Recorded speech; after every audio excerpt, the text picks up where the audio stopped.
It's 90.3 KEXP. I'm John Richards here at KEXP in our live room with Brandon Summers from the Helio sequence. Brandon is here to reveal for the first time the story behind their fourth full-length release, Keep Your Eyes Ahead, which has been re-released in deluxe fashion earlier this month via Sub Pop Records. But before we hear that story, we would like to hear a song. Brandon, you ready? Yeah. It's all yours.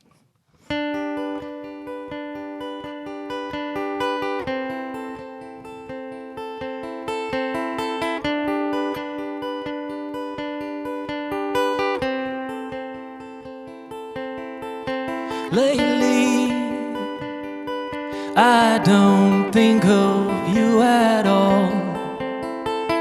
I wonder what you're up to or how you're getting on.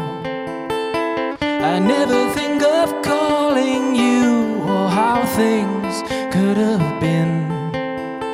I wonder where you sleep at night or whose arms you wake in.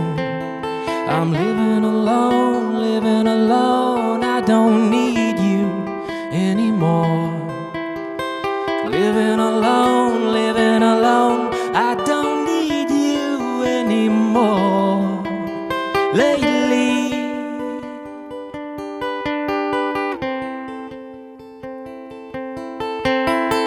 I don't get lost in daydreams.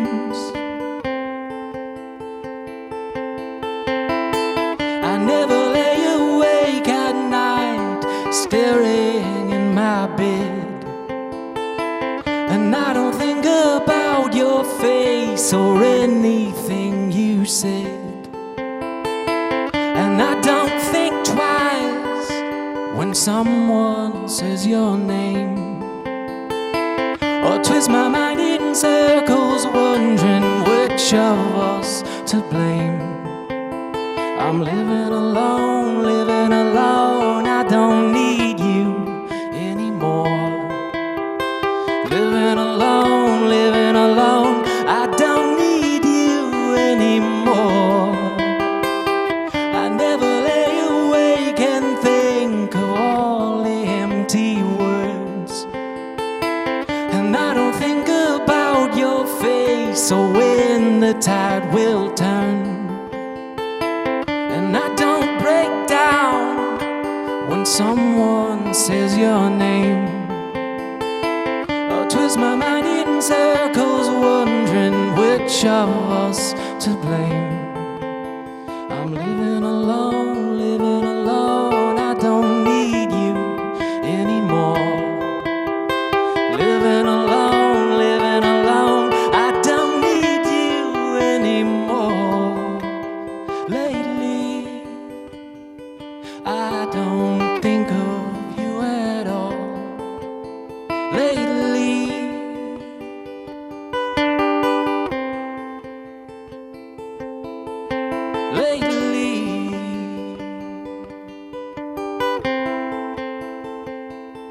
oh, lately.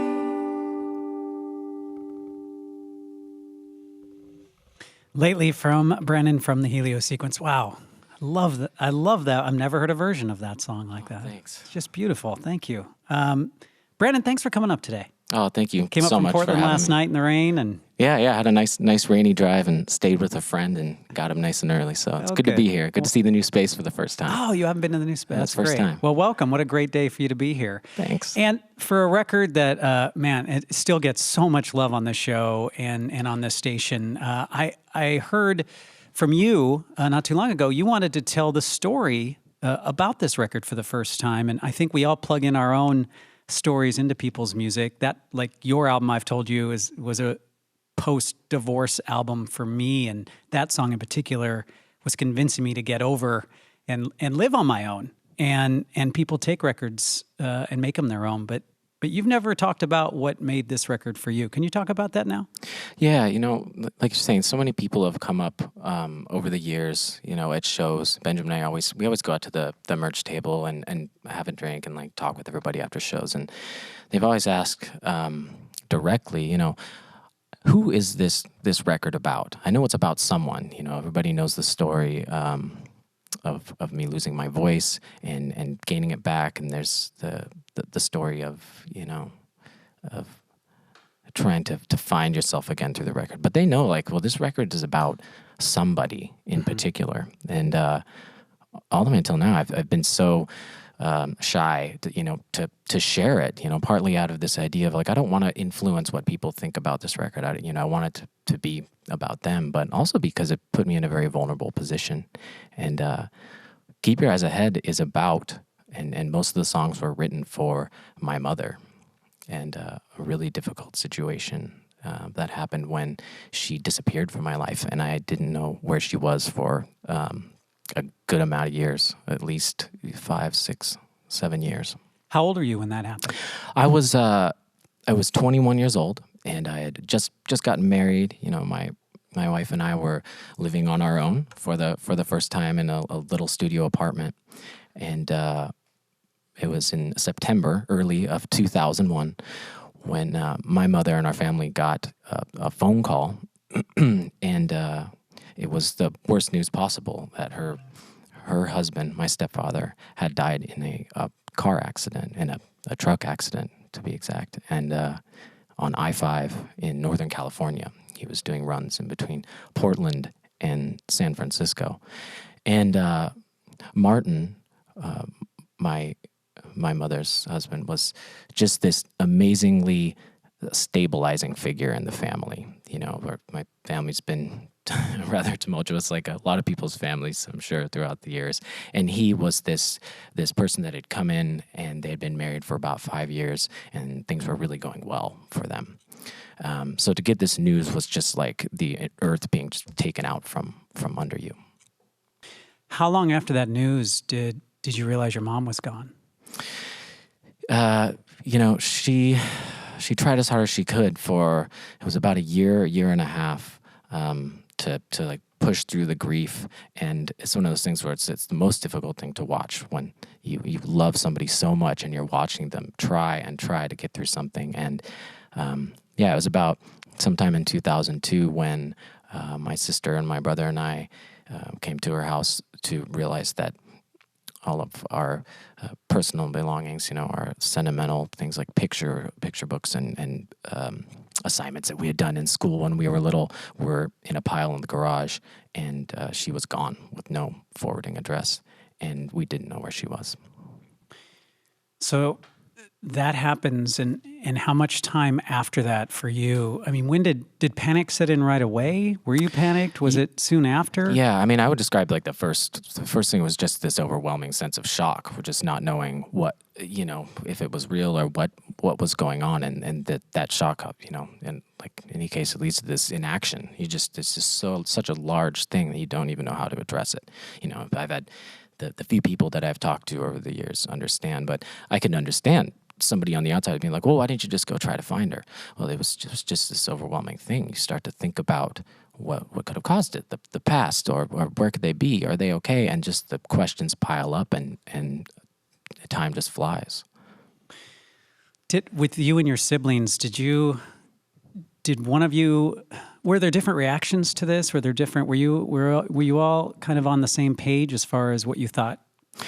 Yeah, I mean, I'm very close with my brother and my sister, and we would talk about it. But like everybody, you have your own personal way of dealing with it. And I think I was thinking it was particularly hard for my younger brother to deal with, because he was very close with my mother and younger than me, and still living in the house at the time. And you're still grieving the loss of your stepfather too, right? Absolutely, yeah. I mean, it was just, and it sounds like a tangential thing to say, but this was right before 9/11.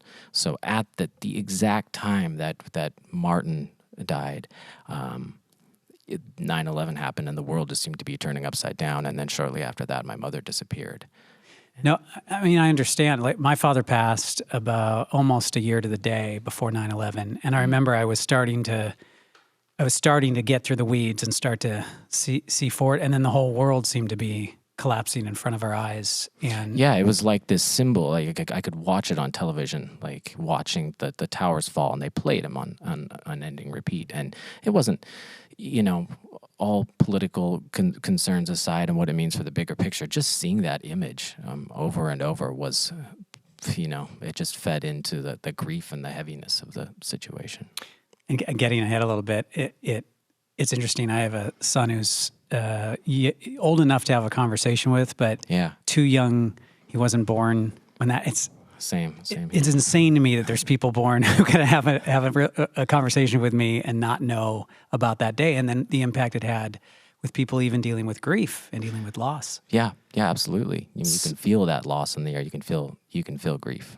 You know. We'll talk about more about the record and how it related to the situation in a sec. You want to play another song from it? Can you tell us which song you're going to play? Yeah, this one's called "You Can Come to Me."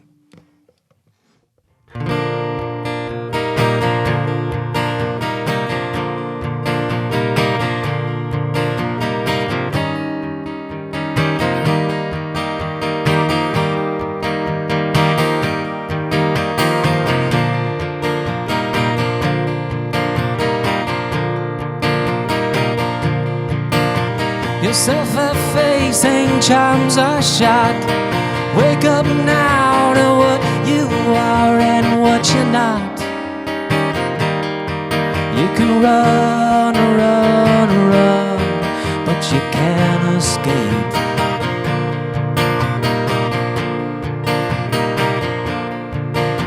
Taste it sharp like mustard seed. Finding out that what you want's not what you need. You can talk, but the words aren't clear.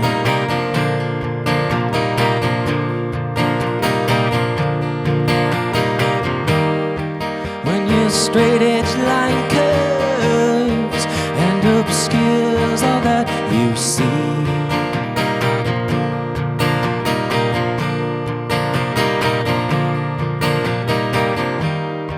When your sure shot sight blurs, you can come to me.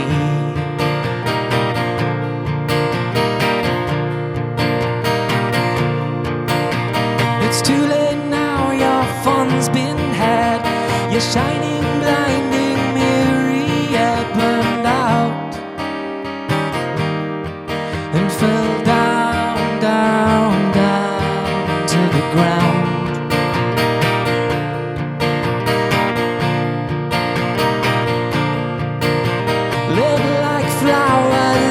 Like stone, you call them friends, but now you find you're on your own. And they're gone, gone, gone with the morning light.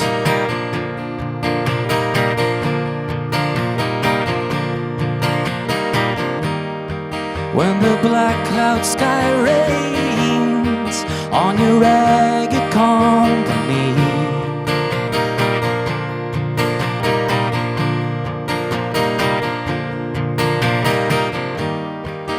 Your thoughts slip from their chains, you can come to me.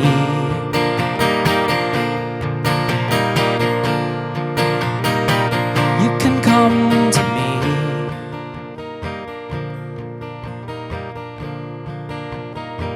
You can come to me.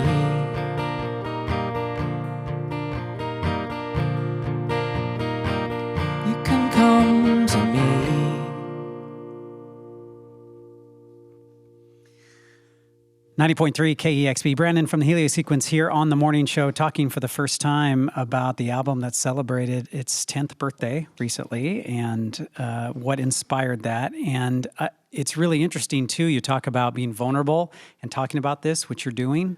Absolutely. And then you're playing them stripped down, which is already vulnerable as well. Where are you in your life where you're able to talk about this? It can't just be the anniversary of the album. That doesn't seem to be enough. No, it's, I mean, honestly, I think what has finally made me feel like I've been able to come out and talk about this is that my mother came back to Portland just a little over a year ago. And I've been in contact with her, but there's something hugely psychological about, psychologically comforting about having her so close and seeing her again in person, not just speaking over the phone and having all of the grief and the sadness and not even knowing whether to mourn because she was missing for so long, washed away, and just feeling that love again and seeing her. Can you tell me about reconnecting with her for the first time? Yeah, it was in 2007 when I'd been trying to search for her through some internet search services. And it was a little different than it is now. I feel like now you can type in someone's name, something comes up within 4 seconds that tells you here's where everybody's lived and where they currently are and what they're eating for dinner. but this was, I tried 3 or 4 of them and I got nothing until 2007 when I found out that she was living in Vegas. And I tried calling this number to no avail, no answer. And Benjamin and I went on this tour, and it was really getting to me. I remember my wife saying, I hope you figure this out because I can tell this is really affecting you. And we were wrapping up a tour, and we were coming over the mountains into San Diego. It's like the really beautiful desert with all the rocks and one of my favorite landscapes in the world, actually. And I got a call, an unlisted call from Vegas, and I told Benjamin we have to pull over the van, and stopped on the side of the road. And I knew it was her to get that call. How long had it been since you talked to your mom? It had been about 6 years. So 6 years. Mm-hmm. You're on the side of the road of not knowing. And what did she say? Looking back, it was a really uneventful conversation. It was just like, hi, how are you doing? Are you okay? Yeah. What have you been up to? Kind of a thing. And, and I told her that how much it meant to me to reconnect with her and how much she means to me at that time. But it was so overwhelming. Like the memory of what we said is totally overshadowed by the fact that I remember standing on that road, pacing around the van at the top of that mountain, and just the feeling of this weight being lifted. She was alive. I mean, yeah. And you heard her voice. Yeah. Yeah, which is I count myself as absolutely lucky, because in those 6 years when somebody's missing and you're living in this unknown for so long, you don't even have the closure or know to mourn necessarily, or if the grief is justified, or if it's just you're in action of not being able to go out and find them. There are all these questions that you're just in limbo, and it was an amazing thing to have some sort of I wouldn't say closure, but some sort of unity on that. Do you think one of the reasons to not talk about it too is you knew somewhere you would have to sort of console the person you're talking to, or try to give them answers you don't have, because it's one thing if your mom had died, right? And it's another when it's a very unique situation where your mom has disappeared. Right. And you bring up a really interesting word, answers. I feel like so many of us are looking to define things and looking for answers, especially in relationships that get complicated. And, one of the things that I've really learned from this is that life is so complicated. Sometimes there aren't cut and dry answers, and it's, some people I've told, like, well, why didn't you ask what happened, or why this, or why that, or what have you been doing? And you just sort of realize, like, you don't have this, you don't necessarily have to have answers, and you can guess them for yourself. Like, honestly, sometimes life just gets too overwhelming, and you can't be somewhere. And even for parents, and I think we forget that.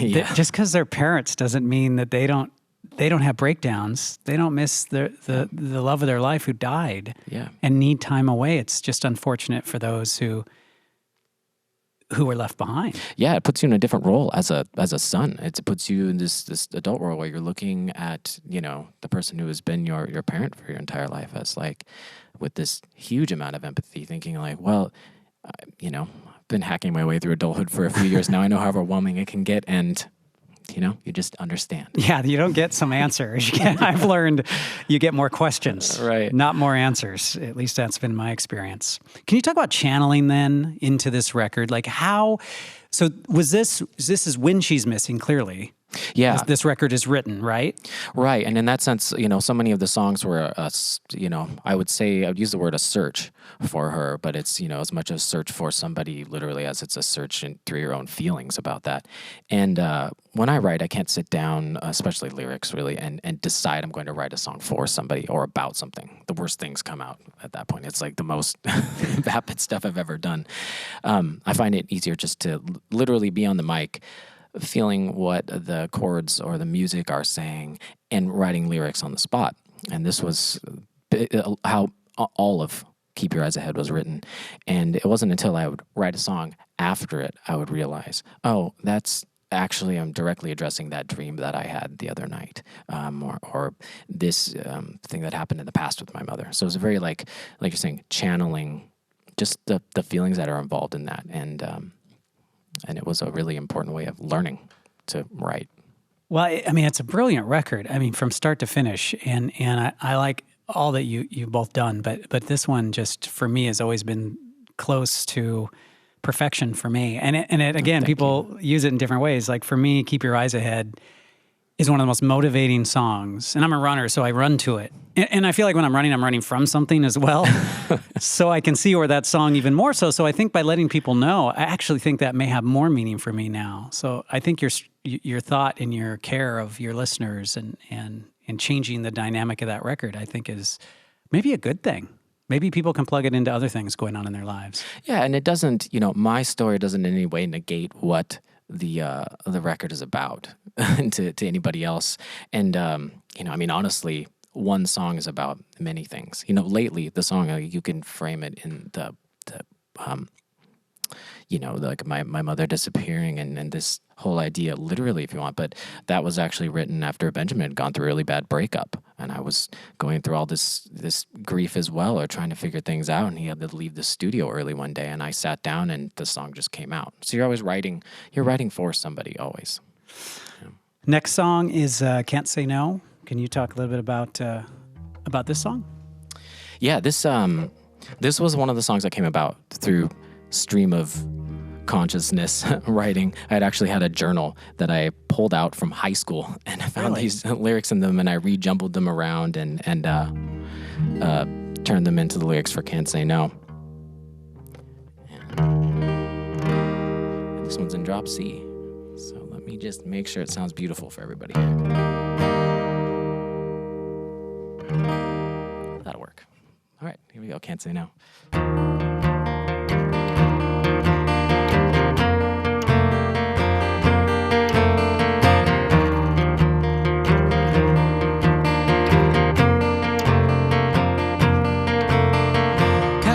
Cultivate, relegate, and chalk it up to the basic needs.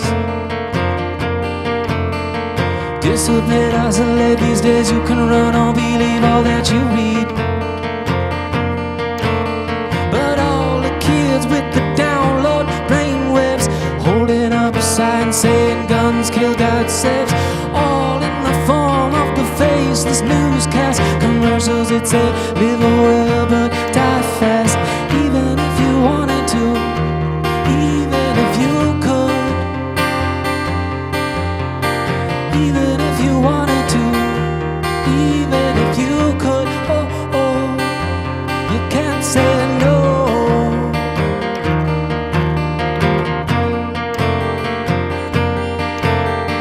Calculate, consecrate, elevate, and chalk it up to reality. Distillate, venerate, these days you can feel or conceive all that you see. But all the kids with the soundbite, same chains, choking up lines, playing who's who mind games, all in the spell of the speechless redress commercials that say take more but give less. Even if you wanted to, even if you could, even if you wanted to, even if you could, you can't say no.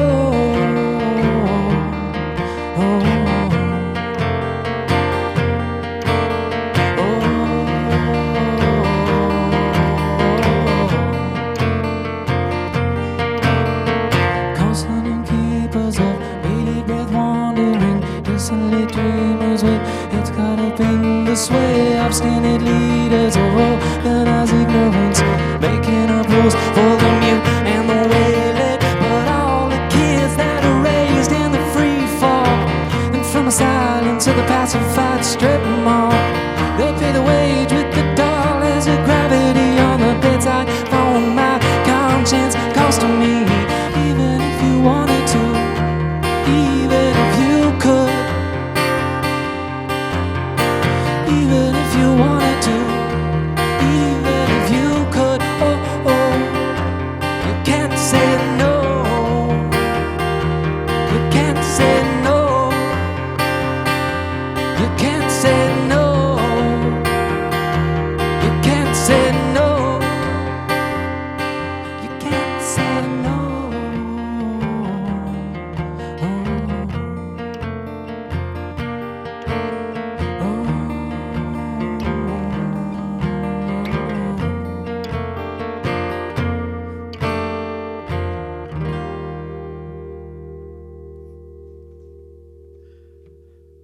Brendan from the Helio sequence here on listener-powered KEXP. You know, if you had asked me about that song before you sat down, I'd say, that is one of the catchiest songs I know. Now, if you ask me, I'd say, that is one of the prettiest songs. Oh, thanks. Yeah, that was... The lyrics are, by stripping it down like that, you really do hear those lyrics. And by the way, your high school journal, a lot different than mine. Well, there's some really bad stuff in Yeah, there but that's too, good. So I'll never put that in a song. I mean, you must have found some. Tell me you found really bad poetry. Oh, yes. There's been lots of bad poetry. Okay, I feel better. Years. Feel much better. Brendan, you talked about what inspired this record. Can you talk a little bit about what inspired the 10th anniversary and what Sub Pop's doing? Yeah, I mean, it just came upon Benjamin and I earlier this year. We were asked to do a show in Portland and thought, well, we should do something special. And at that point, we realized, well, it's been 10 years since Keep Your Eyes Ahead came out. What if we just play it from beginning to end? And we did it. And it went over really well. And then we had some talks with our friends at Sub Pop and said, hey, would you be up for putting this out again? And amazingly, they were like, yeah, let's do this. And here it is, the deluxe edition. And talk what's in there. It's vinyl, it's outtakes. It is, yeah. We had a chance to go through all of our archives, and we're always writing stuff that does not make records. And we had 29 songs that didn't make it to Keep Your Eyes Ahead from that era. And it was a long time between 2005 and 7-ish that we were writing. And we sent them to our friend Tony at Sub Pop, and we're kind of like, can you help us make sense of this? What do you think should go on the record? And it was really helpful. He helped us narrow it down to 11 songs. And we did some remixing and had a chance to revisit and remaster stuff and get it in shape to show the world some of the stuff. Well, how are you doing? You're revisiting this story in your head and now publicly about your mother disappearing. You're going back to those times and hearing those outtakes. And are you connected to your mom currently? You said she lives close. How is she? She's doing well. She's doing really well, and she just lives a few miles from where I live. And the amazing thing is that, to me, is that she's been able to reconnect with our family and see my daughters. My daughters are 7 and 10, which means a lot to me. They were my oldest one now was born in 2008, so right around the time that I made contact with my mother again. And so they get to meet Grandma. And yeah, it's an amazing thing. Well, good for you for continuing that relationship and having her in your life. And you're doing you must be in a good place, at least, to be able to talk about it and to put this record out and revisit that, I would assume. Yeah, and it means a lot to me to come speak with you personally, because I've been thinking, I really want to share this with people, because I feel like people have shared so much with me over the years, on tour. I've heard the most intimate things and how the records helped them, and it means everything to me, because that's what music has helped me do. It's like I would not be alive if it weren't for music helping me through the difficult times. And it feels very nice to, return that openness, and I feel comfortable being able to speak with you about it. You've personally and KEXP been such big supporters of Benjamin and I and our music over the years, and it's an honor. Well, the next song you're going to play, I told you this in an email, but my wife and I, we had gone through some pretty bad divorces. we had our starter marriages; they were great, and hers first. And when I was starting to go through mine, we were corresponding, we were friends, and she said, what really helped me is the Helio Sequences record, Keep Your Eyes Ahead. It's really been something to help me through, and I know you know that record, but you should really listen to Hallelujah. That song saved me when I was feeling so low and so alone, and I immediately listened to it differently after that time. So to hear your story and what inspired this record, I just... of course, we're going to have you up to talk more about it. So thank you for doing that. We appreciate it. Oh, wonderful. And it's one of my all-time favorite songs. So here's Brandon from If you're ready. I'm ready. Yeah, I just need to... I want to get ahead of myself here. Make sure I'm in tune again. It's all this... I had to retool these songs for acoustics. They're all in different keys. All right, this is Hallelujah.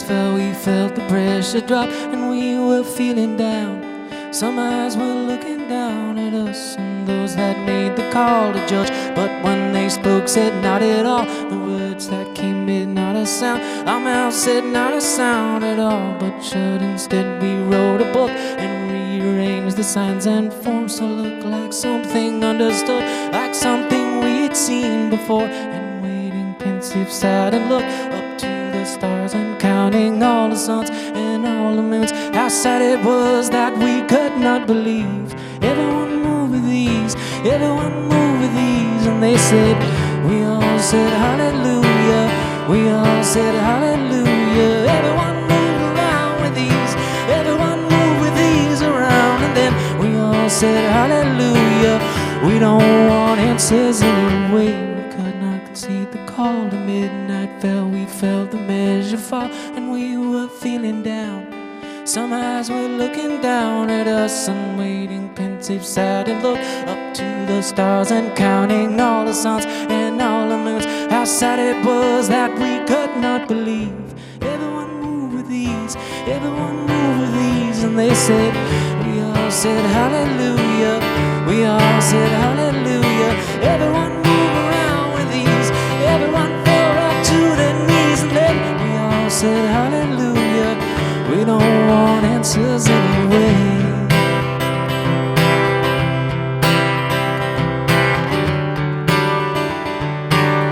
We don't want answers anyway.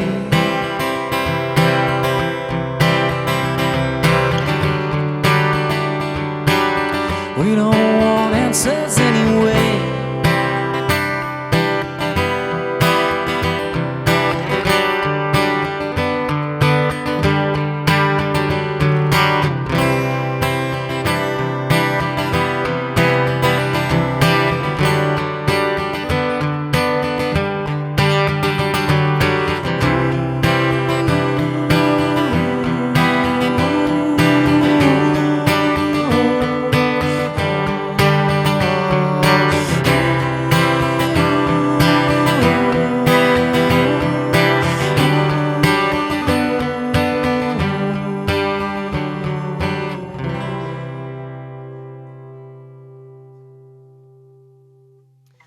That was beautiful. Thank you. Oh, thank you. Hallelujah. I'm so happy we're, Kevin, you're recording this, right? We're going to be able to play. We have to do that one again. We're definitely going to play these again, Brandon. These are just beautiful versions of those songs. When did have you played them? I'm assuming you played them acoustically before, but did you have to do something different? Well, we have never really done acoustic show in the entire history of our band until it was like 3 years ago or something.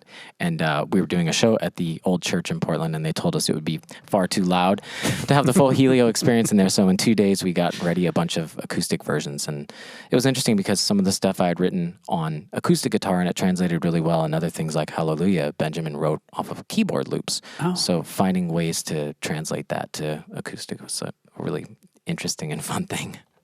Well, thank you for coming up today. I really appreciate you sharing your story, and I know other people probably do as well. And you're going to tour too, I should mention that, right? We are. There's shows coming up. Very soon.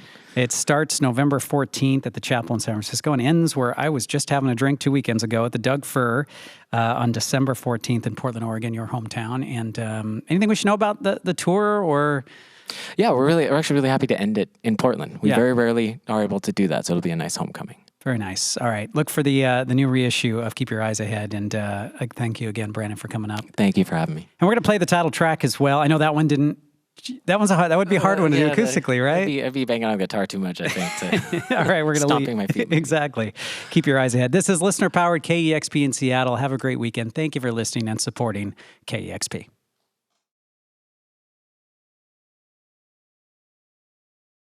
Discover great music at KEXP.org.